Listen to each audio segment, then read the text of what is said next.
Keeping in mind the process for canonization, Father will now speak about the Legion Envoy to South America, servant of God, Alfie Lambe. So we move on to Alphonsus Lambe, Alphonsus Alfie for short, Alphonsus Lambe. And you can see he lived quite a short life, just barely 27, 26 actually, not quite 27, 26 years of age. Very young man indeed. And his missionary period, if you like, in South America spans only a short 6 years, from 1953 to 1959. And barely that, the last period of that was, he was quite ill. But it's Frank Duff himself who says Alfie was like a meteor, God's meteor, blazing a trail across the sky and then fading away. And yet, you know, an awesome spectacle is his short missionary life. He is a man of the 1950s. The good thing I like about Alfie Lambe is that he could be sitting next to you right now. He born 1932, 71 this year. He could be right there with you and looking up at me, you know, and then probably tut-tutting maybe, I don't know. But so you know, this is within our lifetime really. This is within our generation effectively. So not to feel as if he's way off in the distance there as someone else from a previous bygone age, certainly not. The 1950s is not that long ago. And many of you will certainly know already better than I will about time during the 1950s and what was going on around you at that time. So to try to immerse yourself in that time period, you'll begin to understand Alfie Lambe. You can see he was nicknamed El Corderito by the Spanish South Americans. El Corderito meaning the lamb as Alfie Lambe. And his character was very much of the disposition of a lamb. And in fact he died on the feast of Saint Agnes, which a lovely touching thing. I think the Lord called him to himself on that date. So I think it's traditional that they bring presents of a couple of lambs to the Holy Father on the feast of Saint Agnes, and it's as if the Lord called this lamb to himself on the feast of Saint Agnes. So the Lord's hand at work here. You'll see his hand at work subtly through the three causes. There are three stories. There's relatively little written about him. This is probably the definitive work by a lady by the name of Hilda Fertel. She also wrote a biography of Frank Duff. I'll be referring to her again later. And it's a lovely summary of his life and his work and his mission work. So born the 24th of June, Feast of St. Agnes, 1932, and died in 1959, just short of his 27th birthday. So his cause for beatification was proposed by the Archbishop of Buenos Aires. That's where he's buried, in Buenos Aires, in Argentina, by the Cardinal there. And it was 1980.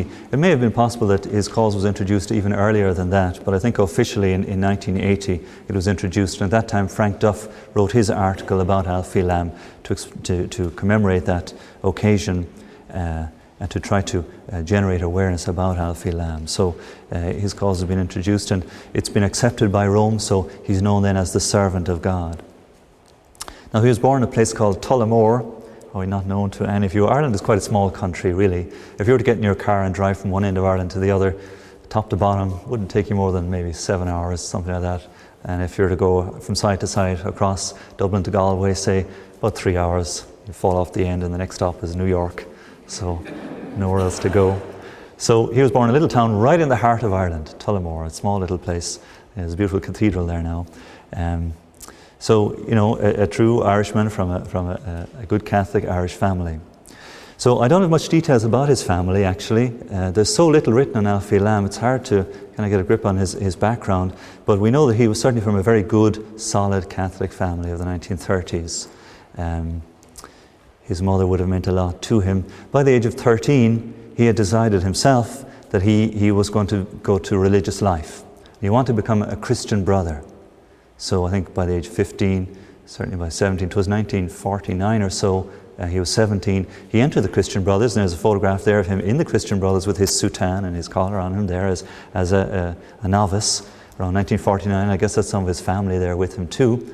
And his sister kind of ticked him off. There's a little story told how in his early days his sister, when they used to pray the family rosary, Alfie would slip away. You know how kids sometimes, they're kind of reluctant to pray the rosary. He used to slip away, and his sister got curious one time to find out, well, what was he doing? And she found out he used to go upstairs and kneel on his bed because he was kind of a weak constitution. He found it very difficult to kneel on the floor. So he used to kneel on his bed and join in the rosary there. And his sister kind of ticked him off and said, you don't have much love for Our Lady, do you? And Alfie said nothing. This was kind of his character. He said very little. And when they went to visit him in the Christian Brothers, the first thing Alfie did when the family arrived, said, "Come, let me show you." He took them off to a little shrine of Our Lady, and it was his job. He asked for the job to look after the shrine, and he had made it very beautiful. And he said, "Now you see how I love Our Lady," very simply. And it was this love for Our Lady that really carried him through. It's constant, really, throughout his life. A very simple, gentle, almost boyish love of mother, filial love, we sometimes describe it, that Alfie had. And he certainly did love Our Lady very much. Now, sadly, he had to leave the Christian Brothers in 1950 because he was quite ill. He suffered fainting attacks, and the superiors there, they said, he was eminently suitable as a Christian brother, but his weak nature, he wouldn't be able for the tough work of a Christian brother. And how wrong could they be? You see the work he does later on. So he had to leave the Christian Brothers, and it broke his heart, really did. He thought, he knew, he was convinced he wanted to be a brother, and yet God had decided otherwise. See, the same happens with Edel Quinn as well. But in my parish at home in Ireland, there's some Christian Brothers. Sadly, there's only 4 of them there. They're leaving at the end of this year. But they remember Alfie Lambe from the Christian Brothers when he entered in 1950. And one brother in particular mentioned to me how he was with them in the novitiate, and he was probably a couple of years ahead of him. And I said, did anything strike him about Alfie Lambe? He certainly said he remembered him. And he said, well, no, he was just an ordinary Irish boy, came to try his vocation. Nothing extraordinary about him, just a pious young man who was zealous and sincere in his vocation. So I was kind of struck by the ordinariness of that there was nothing even special about him back then, So Alfie left the Christian Brothers, and he was really downhearted, really upset about it, and just found it very hard to reconcile himself to what happened.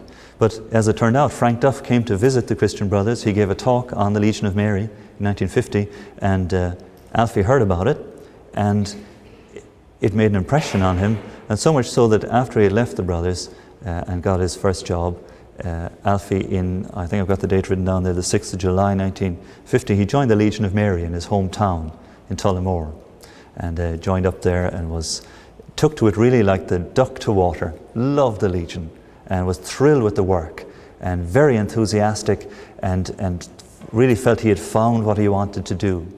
So much so that he moved job. His next job, he moved to Dublin, and he got very involved with the Legion of Mary in Dublin, and became one of the indoor brothers in what's called the Morning Star Hostel. Now, Frank Duff started a hostel for homeless men, for down and outs, really the men who were struggling to try to eke out an existence, probably with alcoholism and poverty and all kinds of problems. Very difficult work. I've been to visit there several times, and these men, unkempt, unclean, bad manners, violent at times, alcoholics, many of them. Very difficult work.